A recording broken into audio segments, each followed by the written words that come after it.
Olá pessoal, meus irmãos, minhas irmãs, Deus seja conosco.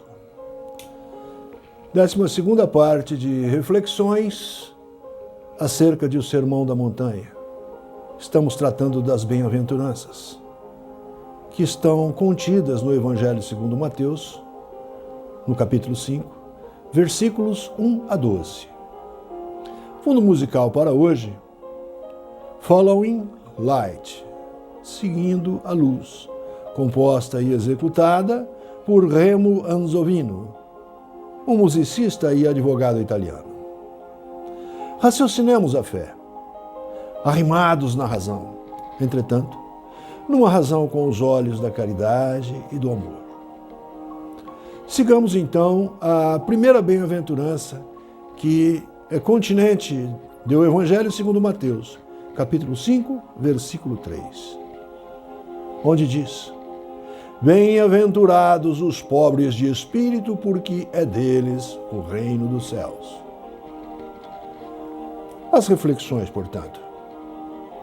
Se entendermos por pobres de espíritos aquele que é um imbecil, mesmo um tipo de idiotia, teremos um enunciado que, mais que paradoxal, incompreensível mesmo, pois teratológico como tal. Pois como pode ser bem-aventurado um pobre de espírito, um imbecil, um idiota? Melhorou-me a compreensão quando veio-me uma nova tradução deste evangelho, feita pelo juiz de direito mineiro, Dr. Haroldo Dutra Dias, catedrático em aramaico, em hebraico e grego antigo, que nos traduz o termo pobres de espírito por pobres em espírito. Entretanto, mesmo compreendendo melhor, continua semanticamente com igual significação, já que ambos os vocábulos de e em são preposições que pretendem relacionar palavras por subordinação e expressar sentido. Mas, explica-nos o Dr. Haroldo, que são expressões idiomáticas, verdadeiro jargão popular. E a expressão pobres em espírito, no hebreu antigo, é muito rico em significação simbólica. Entretanto, com a tradução trazida pelo catedrático Huberto Roden, renomado professor de filosofia e de teologia, houve uma maior e melhor satisfação do termo, quando nos leciona do seguinte modo: no lugar de a preposição de e na preposição em, utiliza-se da contração linguística da preposição per, com o artigo o, formando o vocábulo pelo, que pretende significar por causa do, por escolha do, ficando então a frase do seguinte modo: Bem-aventurados os pobres pelo espírito.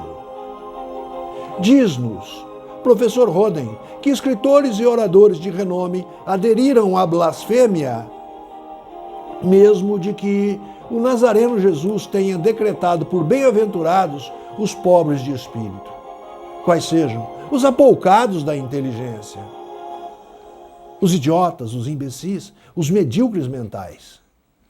Não é possível tal paradoxo.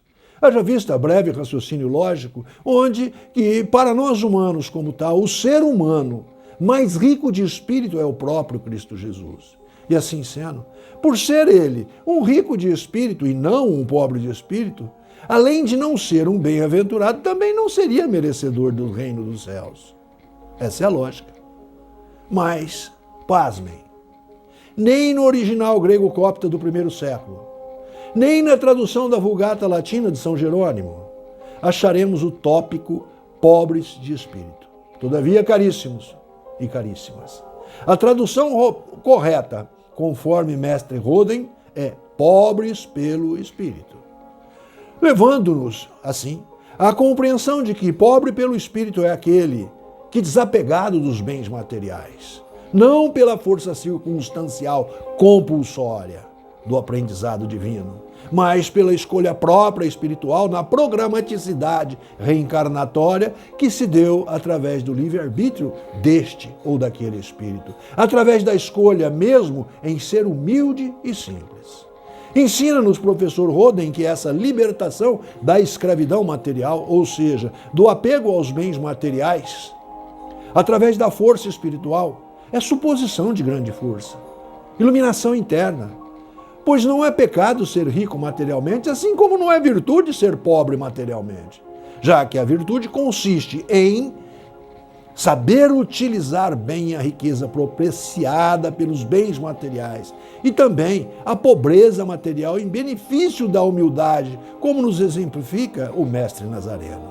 Allan Kardec, no capítulo 7 de O Evangelho segundo o Espiritismo, trata do tema informando que bem-aventurados os pobres de espírito têm, por significado idiomático, aqueles que são simples e humildes como tal, e não o orgulhoso e sofisticado socialmente que, invariavelmente, entende-se como profundo conhecedor de tudo, e os temas religiosos de conexão ao divino tão somente para os desfavorecidos pela inteligência ou capacitação filosofal.